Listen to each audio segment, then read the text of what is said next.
This is a beef rib roast. It's commonly referred to as prime rib, although that may not actually be always accurate, as this is a choice grade cut of beef. But this is a choice quality cut of beef, and it's just commonly referred to as prime rib or rib roast, standing rib roast, beef rib roast. Those are all the same thing. If you sliced it into steaks, these would be ribeye steaks.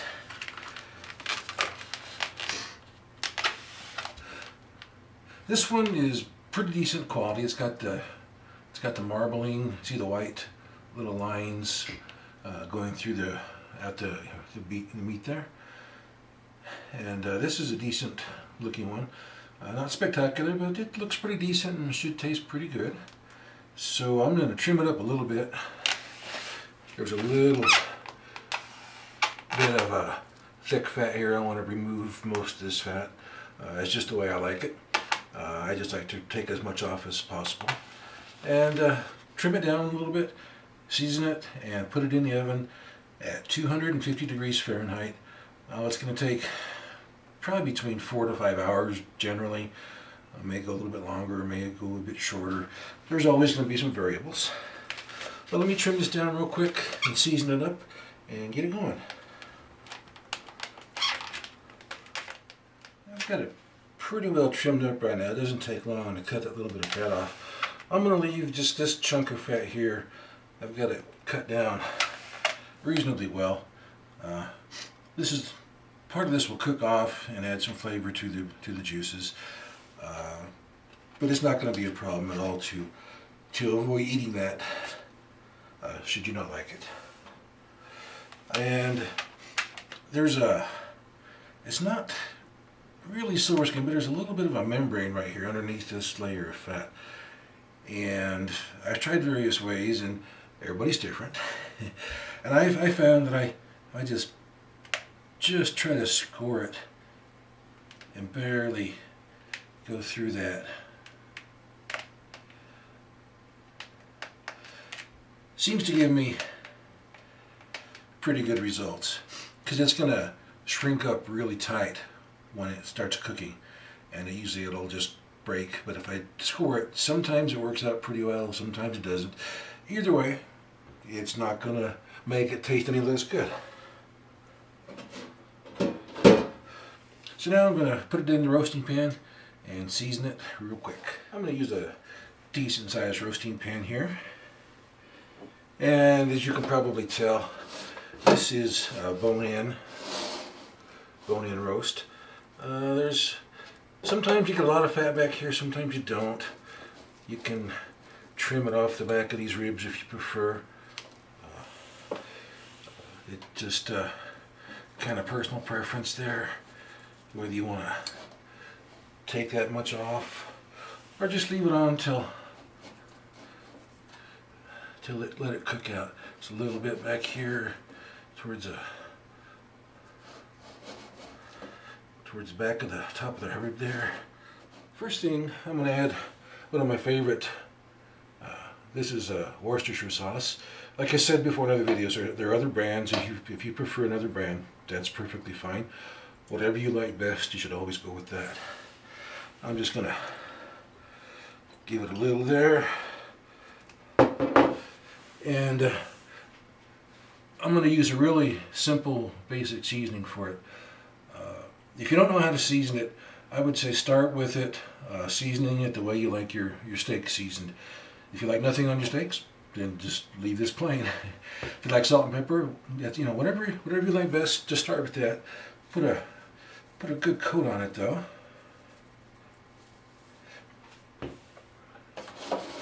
And get some all around.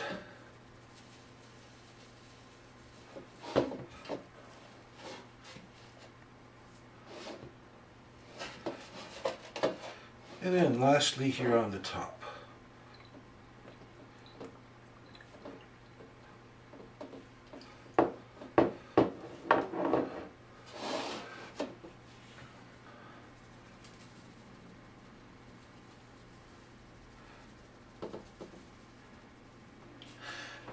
And that's all I'm going to do to it.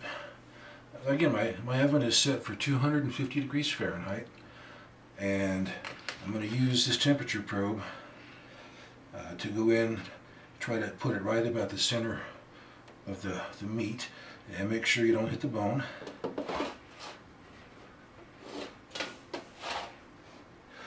And I'm going to cook this to 120 degrees roughly.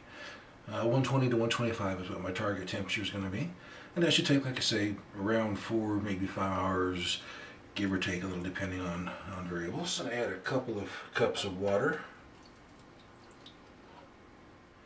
That's just to keep any drippings from burning to the pan, so I can use it to make an au jus later on. Au jus is French, it just means the juice. It's all it means, is the juice. So, here we go. Alright, there it is. It is at 120 degrees Fahrenheit. And I just need to do a couple more things to it. I'm going to hit it again real quick with a little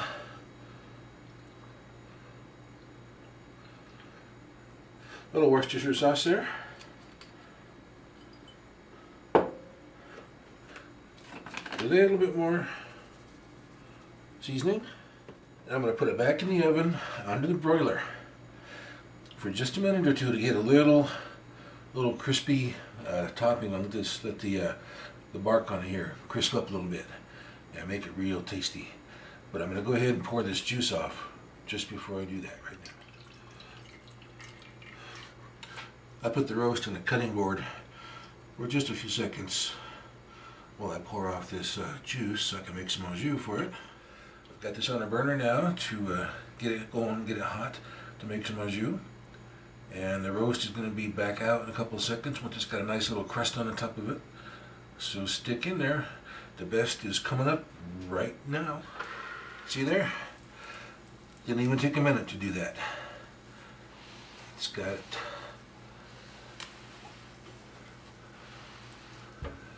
a nice little crispy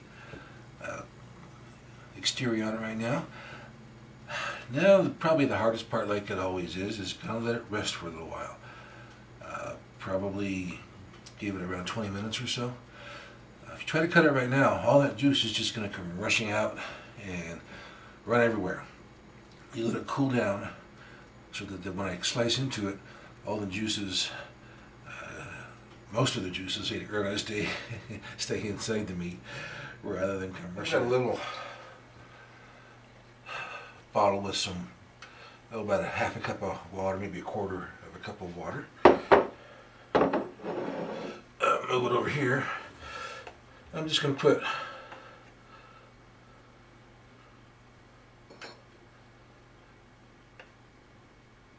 a couple tablespoons of flour in there. Give it a really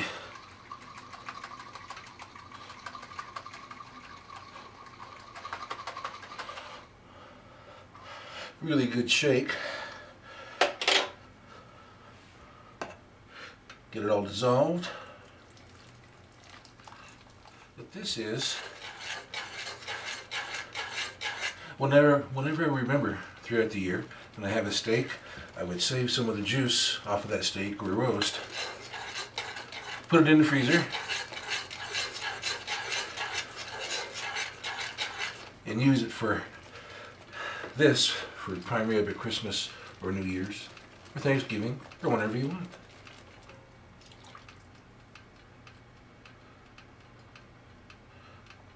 Bring it up to a boil and put it back on low for it to just sit there and wait for the roast to be done roasting. It's been about 15 minutes. This has come back up to a boil, and you probably noticed that I didn't remove any of the fat from the pan when I poured it into a bowl here. Obviously you can redo that, if you can remove it if you want to, but it's for the holidays, it's a special meal. You only have it maybe once, maybe twice, well, maybe 3 times a year. The point is, you don't have it every day, so it's okay to enjoy and have something a little extravagant on occasion.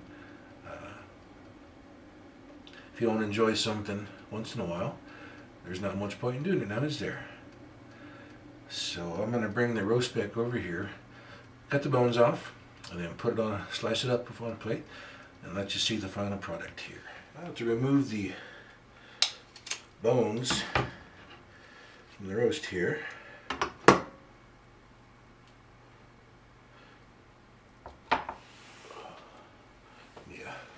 towel. You can see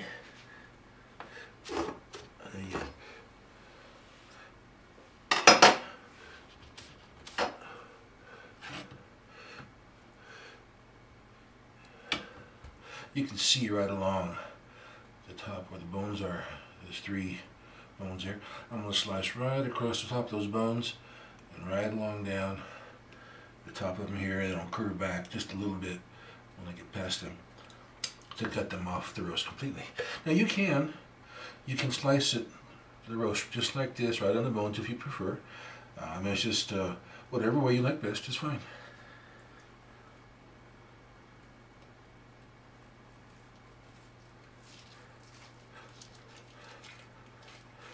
When you're slicing down, turn the knife a little bit towards the bones so that you run the blade right down them. And you'll be able to feel them.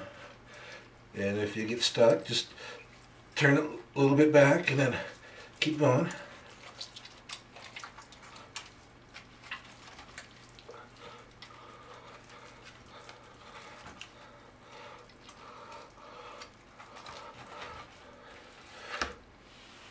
And you know, get them off just like that. Slice them as thick as you want or as thin as you want.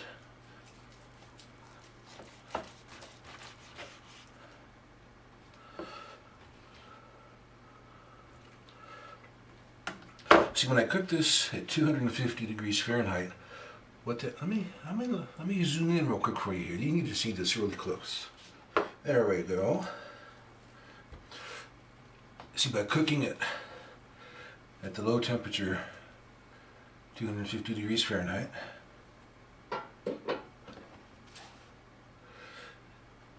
it makes it so that the roast is going to be pink and medium rare all the way across. You don't get that gray area along the edge here. You don't get that.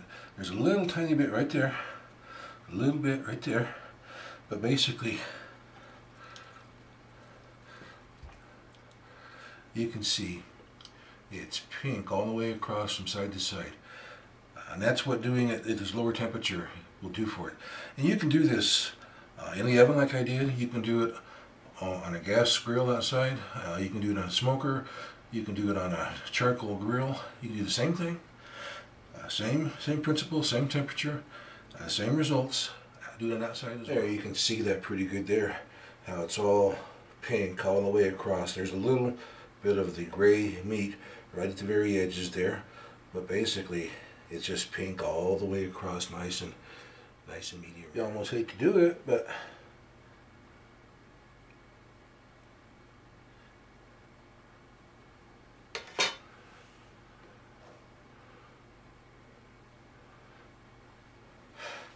so to make that au jus just thick enough that it hangs onto the meat pretty well, and you can still see the meat through it. It's not thick like a gravy. It's just it's a thicker au jus, but it's much thinner than a gravy. And it just you can see the meat through it, just where it just barely hangs onto it. We gave it a try. I'm sure you like it.